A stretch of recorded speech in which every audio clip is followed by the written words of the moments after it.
ओम शांति। आज है 11 जुलाई 2020 की साकार मुरली। पहले एक नज़र मुरली की मुख्य पॉइंट्स पर। बाबा ने कहा, बच्चे सदा याद रहे, लक्ष्मी नारायण को भी ऐसा लायक शिव बाबा ही बनाते हैं।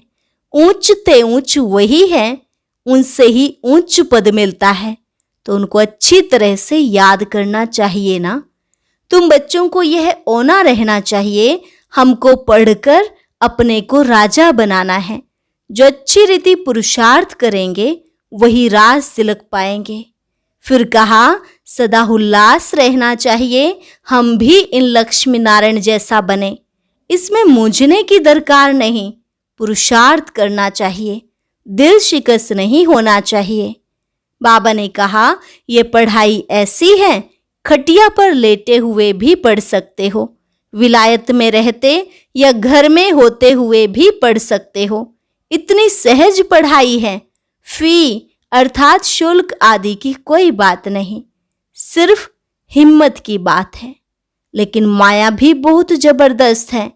बाप से पवित्रता की प्रतिज्ञा कर फिर काला मुंह कर देते हैं, फेल हो जाते हैं, तो फिर उनका नाम नहीं गाया जा सकता है। जब पिछाड़ी में इम्तिहान पूरा होगा तब तुमको सब साक्षात्कार होंगे, फिर लज्जा आएगी, हम नापास हो गए। आगे कहा, नंबर 1 गंदा बनाने वाला है बाइस्कोप। बाइस्कोप देखने वाले अपवित्र होने का पुरुषार्थ जरूर करेंगे, वह अक्सर फेल होकर गिर पड़ते हैं। अगर तुम अच्छी रीति पढ़ेंगे तो मैं तुम्हें घर ले जाऊंगा, फिर स्वर्ग में भेज दूंगा, नहीं तो सजाएं बहुत कड़ी हैं, पद भी भ्रष्ट हो जाएगा। और लास्ट में बाबा ने कहा, भल कोई बंधन में है फिर भी याद करते रहें तो बहुत फायदा है। जिन्होंने कभी बाबा को देखा भी नहीं लेकिन याद में ही प्राण छोड़ देते हैं तो बहुत अच्छा पद पा सकते हैं।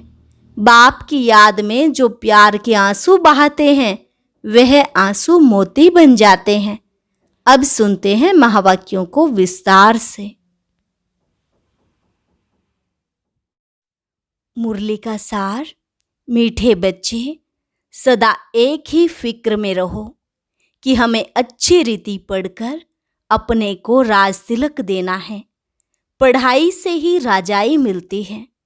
प्रश्न, बच्चों को किस उल्लास में रहना है, दिल शिकस्त नहीं होना है, क्यों? उत्तर, सदा यही उल्लास रहे कि हमें इन लक्ष्मी नारायण जैसा बनना है, इसका पुरुषार्थ करना है। दिल शिकस्त कभी नहीं होना है, क्योंकि यह पढ़ाई बहुत सहज है, घर में रहते भी पढ़ सकते हो। इसकी कोई फीस नहीं है, लेकिन हिम्मत जरूर चाहिए।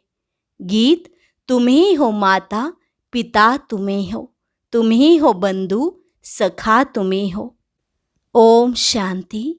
बच्चों ने अपने बाप की महिमा सुनी। महिमा एक की ही है और कोई की महिमा नहीं गाई जा सकती। जबकि ब्रह्मा विष्णु शंकर की भी कोई महिमा नहीं है।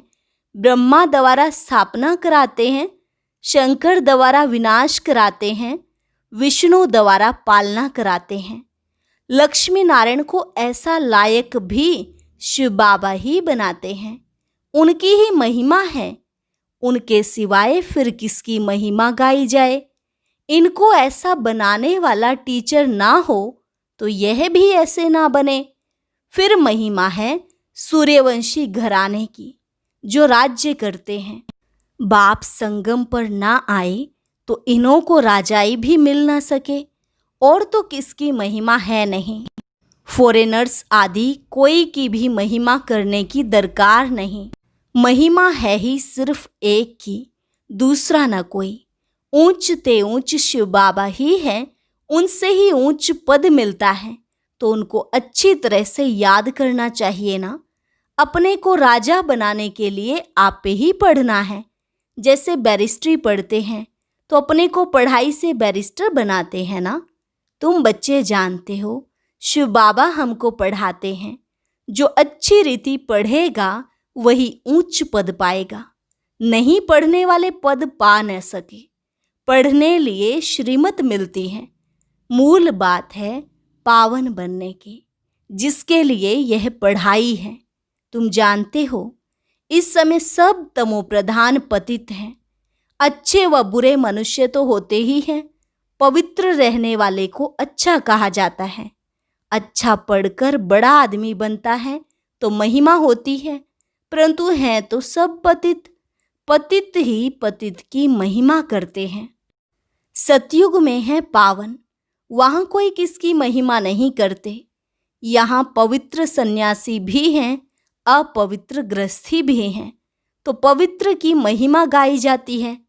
वहाँ तो यथा राजा रानी तथा प्रजा होते हैं, और कोई धर्म नहीं जिसके लिए पवित्र अपवित्र कहें। यहाँ तो कोई गृहस्थियों की भी महिमा गाते रहते, उनके लिए जैसे वही खुदा अल्लाह है। परंतु अल्लाह को तो पतित पावन, लिबरेटर, गाइड कहा जाता है। वह फिर सब कैसे हो सकते? दुनिया में कितना घोर अंधियारा है। अभी तुम बच्चे समझते हो तो बच्चों को यह ओना रहना चाहिए, हमको पढ़कर अपने को राजा बनाना है। जो अच्छी रीति पुरुषार्थ करेंगे वही राज तिलक पाएंगे। बच्चों को उल्लास में रहना चाहिए, हम भी इन लक्ष्मी नारायण जैसा बने। इसमें मूझने की दरकार नहीं। पुरुषार्थ करना चाहिए, दिल शिकस्त नहीं होना चाहिए। यह पढ़ाई ऐसी है, खटिया पर सोए हुए भी पढ़ सकते हो, विलायत में रहते भी पढ़ सकते हो, घर में रहते भी पढ़ सकते हो। इतनी सहज पढ़ाई है। मेहनत कर अपने पापों को काटना है और दूसरों को भी समझाना है। दूसरे धर्म वालों को भी तुम समझा सकते हो। कोई को भी यह बताना है तुम आत्मा हो। आत्मा का स्वधर्म एक ही है, इनमें कोई फर्क नहीं पड़ सकता है। शरीर से ही अनेक धर्म होते हैं, आत्मा तो एक ही है। सब एक ही बाप के बच्चे हैं। आत्माओं को बाबा ने एडॉप्ट किया है, इसलिए ब्रह्मा मुख वंशावली गाए जाते हैं। कोई को भी समझा सकते हो आत्मा का बाप कौन है। फॉर्म जो तुम भराते हो उसमें बड़ा अर्थ है। बाप तो जरूर है ना, जिसको याद भी करते हैं। आत्मा अपने बाप को याद करती है।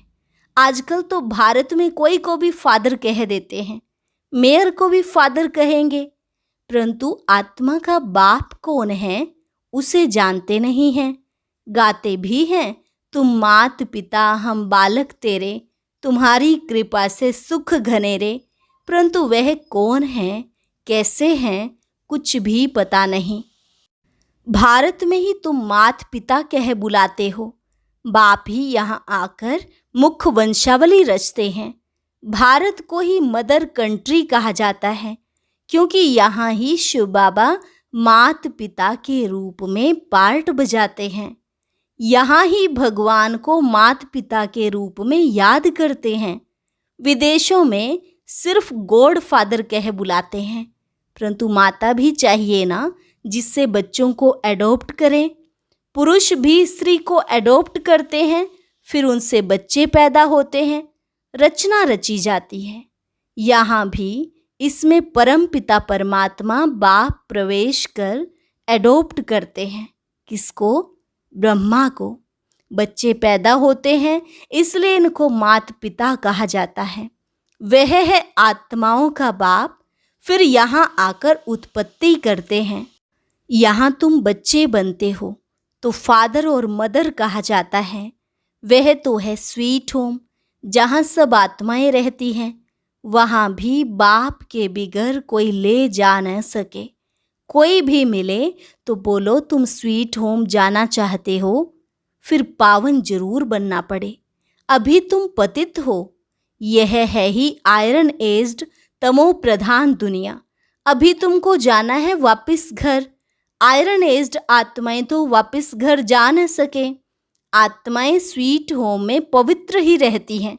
तो अब बाप समझाते हैं, बाप की याद से ही विकर्म विनाश होंगे। कोई भी देहधारी को याद ना करो। बाप को जितना याद करेंगे उतना पावन बनेंगे और फिर उच्च पद पाएंगे नंबरवार। लक्ष्मी नारायण के चित्र पर कोई को भी समझाना सहज है। भारत में इनका राज्य था।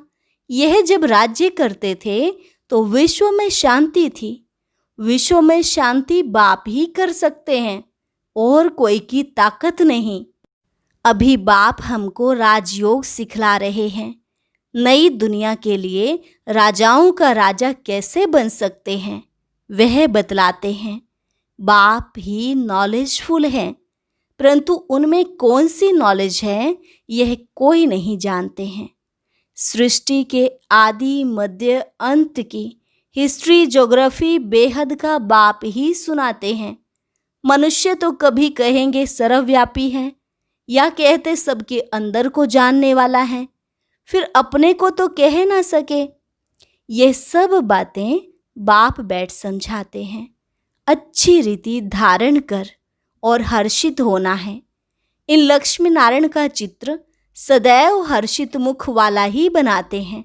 स्कूल में उच्च दर्जा पढ़ने वाले कितना हर्षित होंगे, दूसरे भी समझेंगे यह तो बहुत बड़ा इम्तिहान पास करते हैं, यह तो बहुत ऊंची पढ़ाई है। फीस आदि की भी कोई बात नहीं, सिर्फ हिम्मत की बात है। अपने को आत्मा समझ बाप को याद करना है, जिसमें ही माया विघ्न डालती है। बाप कहते हैं पवित्र बनो। बाप से प्रतिज्ञा कर, फिर काला मुंह कर देते हैं। बहुत जबरदस्त माया है। फेल हो जाते हैं तो फिर उनका नाम नहीं गाया जा सकता है।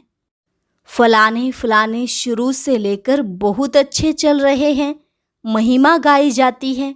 बाप कहते हैं अपने लिए आपे ही पुरुषार्थ कर राजधानी प्राप्त करनी है, पढ़ाई से उच्च पद पाना है। यह है ही राजयोग, प्रजा योग नहीं है। परंतु प्रजा भी तो बनेंगे ना।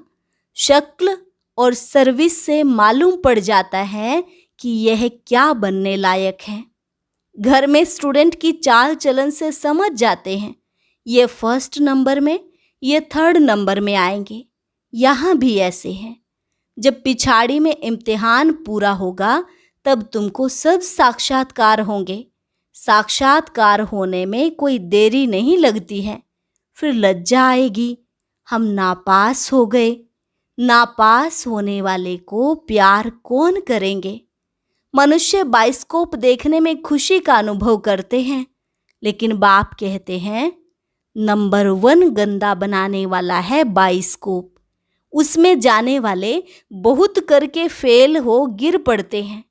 कोई कोई फीमेल भी ऐसी हैं जो बाइस्कोप में जाने बिगर नींद ना आए।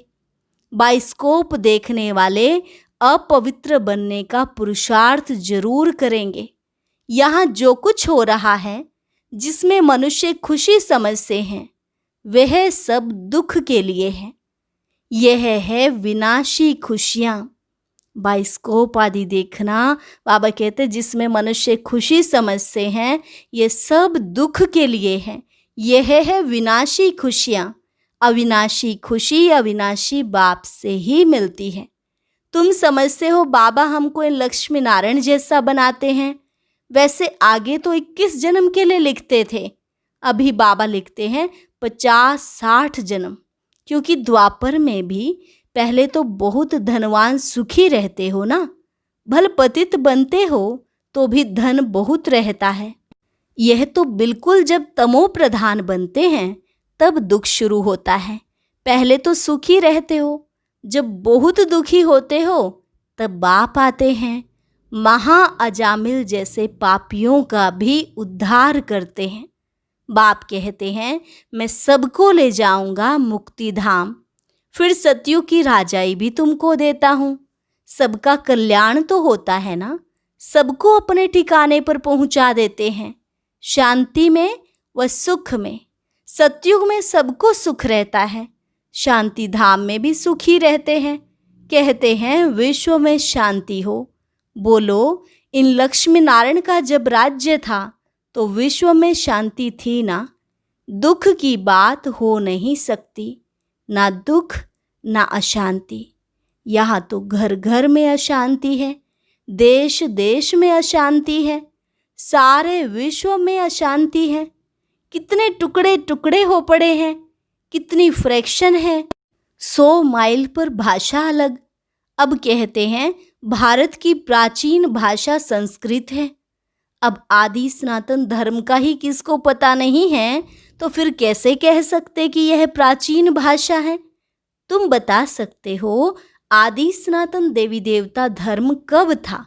तुम्हारे में भी नंबरवार हैं, कोई तो डल हेड भी होते हैं। देखने में भी आता है यह जैसे पत्थर बुद्धि हैं। अज्ञान काल में भी कहते हैं ना, हे भगवान इनकी बुद्धि का ताला खोलो। बाप तुम सब बच्चों को ज्ञान की रोशनी देते हैं, उससे ताला खुलता जाता है। फिर भी कोई कोई की बुद्धि खुलती नहीं। कहते हैं बाबा आप बुद्धिवानों की बुद्धि हो, हमारे पति की बुद्धि का ताला खोलो। बाप कहते हैं इसलिए मैं थोड़े ही आया हूँ जो एक एक की बुद्धि का ताला बैठ खोलूं। फिर तो सबकी बुद्धि खुल जाए, सब महाराजा महारानी बन जाएं। हम कैसे सबका ताला खोलेंगे? उनको सतयुग में आना ही नहीं होगा तो हम ताला कैसे खोलेंगे? ड्रामा अनुसार समय पर ही उनकी बुद्धि खुलेगी, मैं कैसे खोलूंगा? ड्रामा के ऊपर भी है ना, सब फुल पास थोड़े ही होते हैं। स्कूल में भी नंबरवार होते हैं। यह भी पढ़ाई है, प्रजा भी बनना है।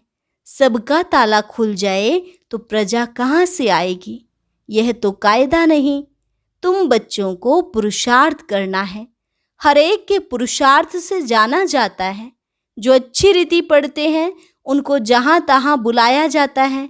बाबा जानते हैं कौन कौन अच्छी रीति सर्विस कर रहे हैं। बच्चों को अच्छी रीति पढ़ना है। अच्छी रीति पढ़ेंगे तो घर ले जाऊंगा, फिर स्वर्ग में भेज दूंगा। नहीं तो सजाएं बहुत कड़ी हैं, पद भी भ्रष्ट हो जाएगा। स्टूडेंट को टीचर का शो निकालना है। गोल्डन एज में पारस बुद्धि थे, अभी है आयरन एज। तो यहाँ गोल्डन एज बुद्धि हो कैसे सकती?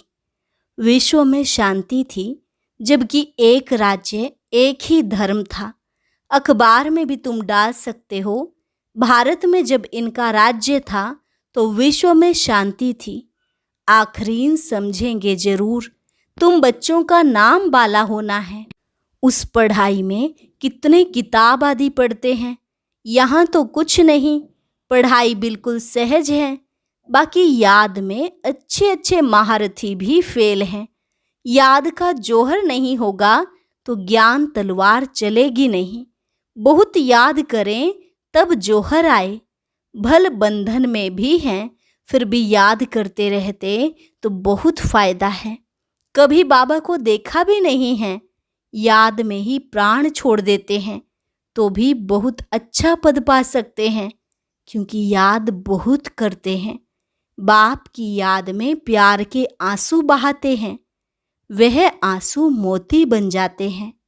अच्छा, मीठे मीठे सिकिलधे बच्चों प्रति मात पिता बाप दादा का याद प्यार और गुड मॉर्निंग। रूहानी बाप की रूहानी बच्चों को नमस्ते। रूहानी बच्चों की रूहानी बाप दादा को नमस्ते नमस्ते, गुड मॉर्निंग। धारणा के लिए मुख्य सार। पहली पॉइंट, अपने लिए स्वयं ही पुरुषार्थ कर उच्च पद पाना है। पढ़ाई से स्वयं को राज तिलक देना है। ज्ञान को अच्छी रीति धारण कर सदा हर्षित रहना है। दूसरी पॉइंट, ज्ञान तलवार में याद का जौहर भरना है। याद से ही बंधन काटने हैं। कभी भी गंदे बाइस्कोप देख अपने संकल्पों को अपवित्र नहीं बनाना है। वरदान, सदा एकांत और सिमरण में व्यस्त रहने वाले बेहद के वानप्रस्थी भव।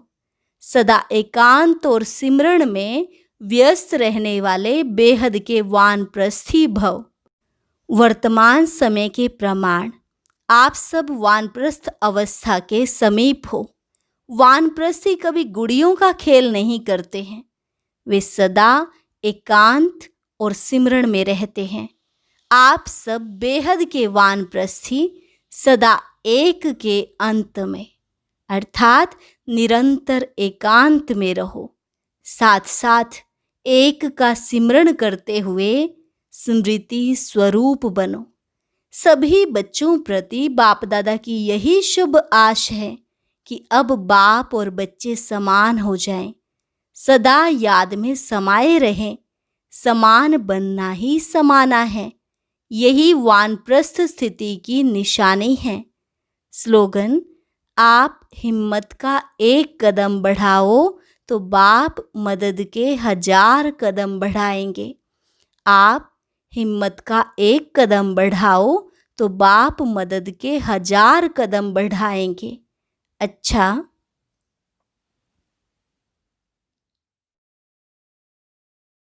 और जैसा कि पिछली बार हम सब ने मिलकर लाइव अमृत वेला किया था, ऐसे ही कल फिर सुबह 4 बजे हम सब मिलकर योग करेंगे। पिछले रविवार अगर किसी भाई बहन को YouTube पर यह लाइव कार्यक्रम सर्च करने में समस्या आई हो तो आप आज ही हमारे इस नंबर 9729160350 पर व्हाट्सएप मैसेज करें तो आपको पहले से लिंक मिल जाएगा।